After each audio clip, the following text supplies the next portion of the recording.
Muito bem, agora vamos para a nossa segunda parte da semana, trabalhando para acertar, que vai definir algumas questões sobre como fazer reuniões, como deixar o escopo mais claro, como melhorar o trabalho com a sua equipe, certo? Essa parte está mais direcionada a como lidar com a sua equipe, como trabalhar de forma adequada com a equipe do projeto. Definindo claramente o escopo. É muito importante que você defina claramente o que vai ser entregue, né? Defina claramente qual vai ser o produto ou serviço que vai ser entregue para o seu cliente ou para a sua empresa. Por quê? Porque fica mais fácil das pessoas que estão envolvidas no projeto trabalharem melhor. Imagine se você tem que fazer um trabalho e ninguém te fala para que esse trabalho, você vai falar assim, olha, vai lá e faz isso dessa forma, desse jeito, eu preciso que você faça com muita precisão. Mas não vou te passar mais informação além disso não, porque é um projeto meio confidencial, então só faz o seu trabalho de uma forma exemplar. Você vai trabalhar, você vai se dedicar, mas se você sabe para que é aquele trabalho, qual é a finalidade dele, você consegue ter ideias inovadoras. Você consegue pensar melhor, consegue pensar de forma holística, ou seja, consegue pensar como um todo, observando todo o projeto. Consegue fazer o seu trabalho entendendo o que a pessoa que trabalhou antes de você tem que fazer e como você deve entregar isso para outra pessoa de uma forma melhor, certo? Então, é necessário que se defina claramente o escopo, que as pessoas tenham conhecimento do que vai ser entregue, né? Que as pessoas busquem, além de conhecer, serem inovadoras, melhorar os seus projetos. Então, olha, deve buscar definir claramente, desde o início, a missão do projeto, ou seja, qual que é o propósito dele, para que ele está ali, para que a gente vai fazer esse projeto, ele vai atender qual cliente, de qual forma, né?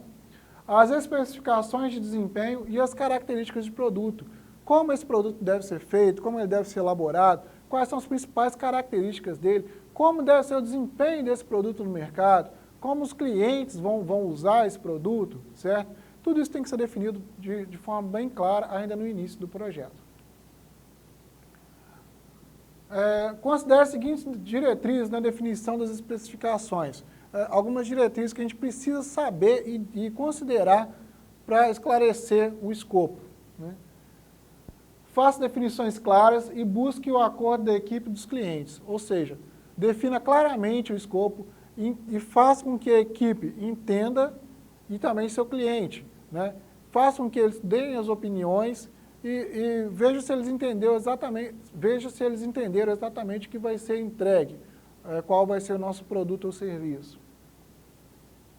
Sempre que possível, demonstre didaticamente com desenhos, gráficos e outros recursos visuais as especificações. Ou seja, sempre que possível, faça reuniões e demonstre de forma bem didática o que você quer, né? Como você quer o produto, como você quer o trabalho das pessoas.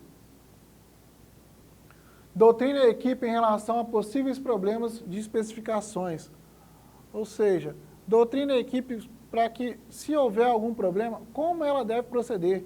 Qual deve ser o passo seguinte caso haja problema A, problema B, como ela deve se comportar diante de um problema. A equipe deve estar ciente de como se comportar nos imprevistos. Quanto mais integrada a equipe, mais chance do projeto terá de dar certo. Ou seja, quanto mais sinergia a equipe tiver, melhor para o projeto.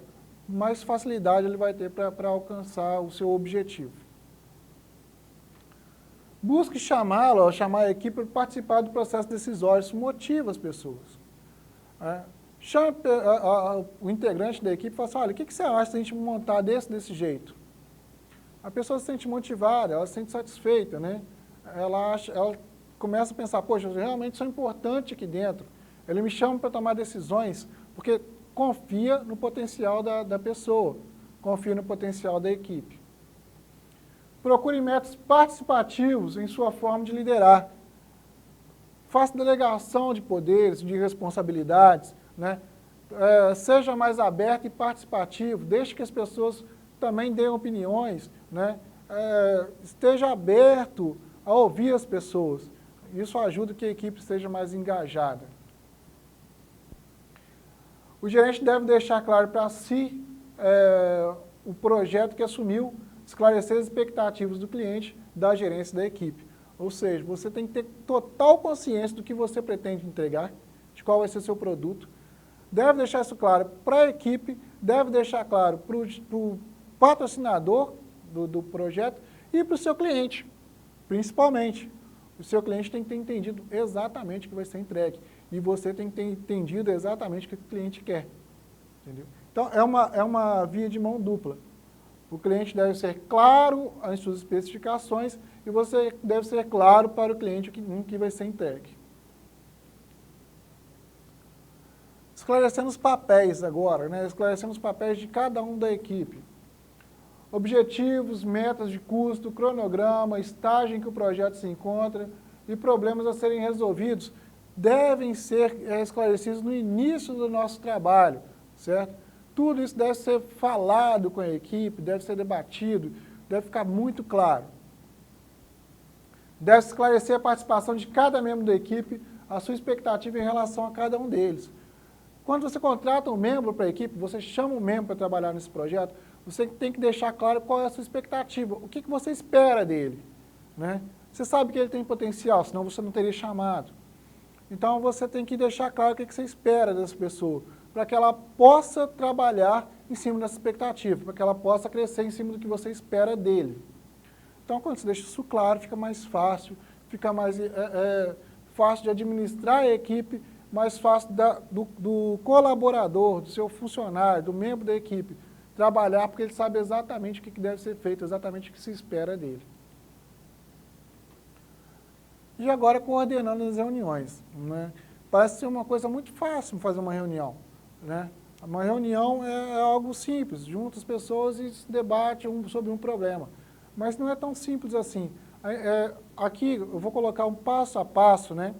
Um roteiro, um guia de como se deve fazer as reuniões com a sua equipe. Uma reunião, ela pode influenciar positiva ou negativamente a sua equipe. Imagine você ir para uma reunião, ficar lá debatendo 1 hora, 2 horas e não chegar a resultado nenhum, né? A reunião ela tem que ser direcionada. Quando isso acontece, quando acontece de ficar muito tempo em uma reunião e não chegar a conclusão nenhuma, a equipe vai ficando desmotivada.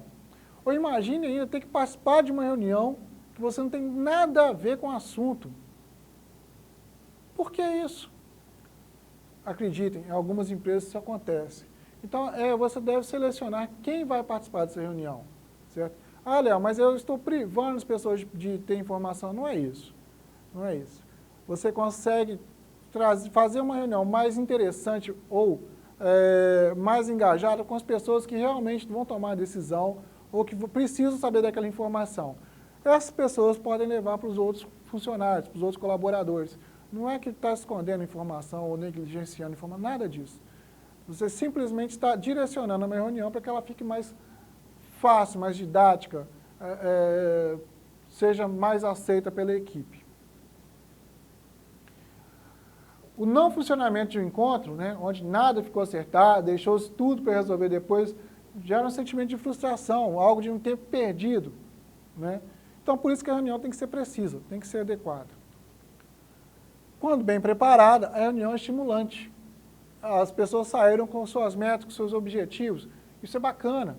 Vai cada um para um lado fazer as suas funções, certo? Planejando a reunião, né? Explicitar as causas da reunião, o porquê que a reunião, por que você vai fazer uma reunião, por que convocar as pessoas. Especificar os objetivos, para que essa reunião, né? O que nós vamos ver nessa reunião. O assunto central, né? O que será debatido principalmente.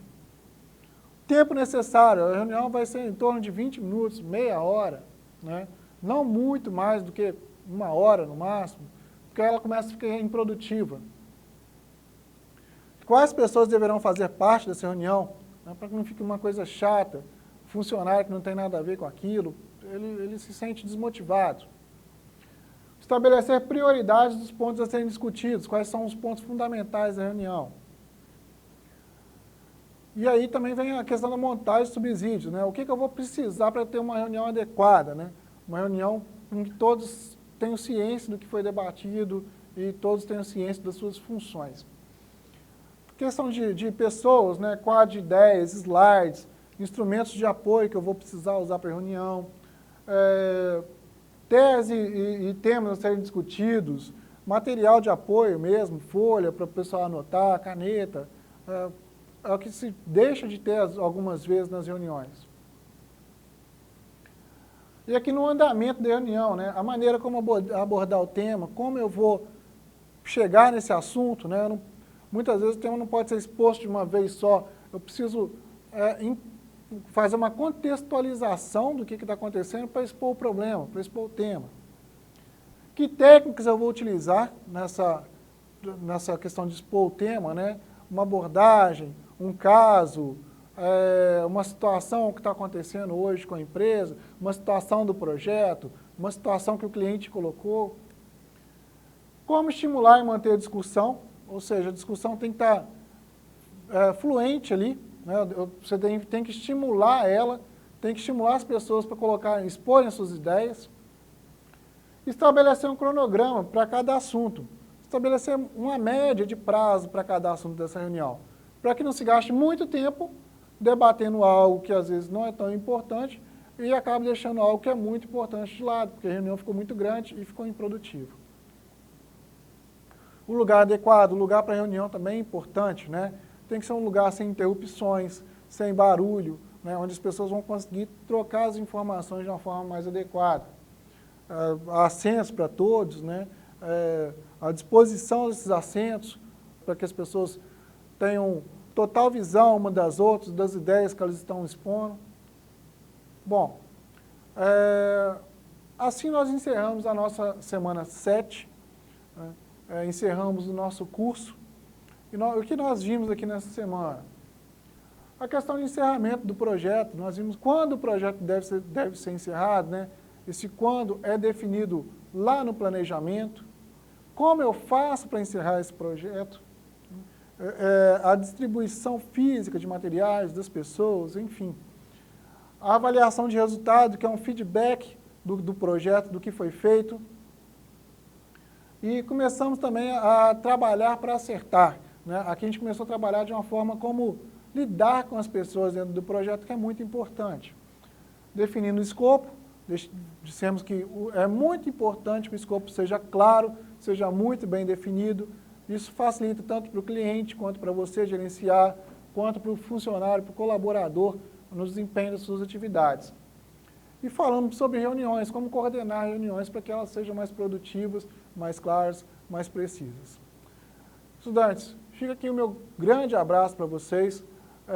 Essa matéria é muito importante, porque dentro da logística vocês terão que administrar projetos, deverão fazer projetos de roteirização, projetos de logística reversa, enfim, a infinidade de projetos. Tudo que for diferente do que a empresa faz, vocês poderão administrar como uma estrutura de projetos. E isso é importante para que vocês cresçam dentro da empresa também, né? Vocês consigam desempenhar suas funções de uma forma bacana e pensar na empresa como um todo.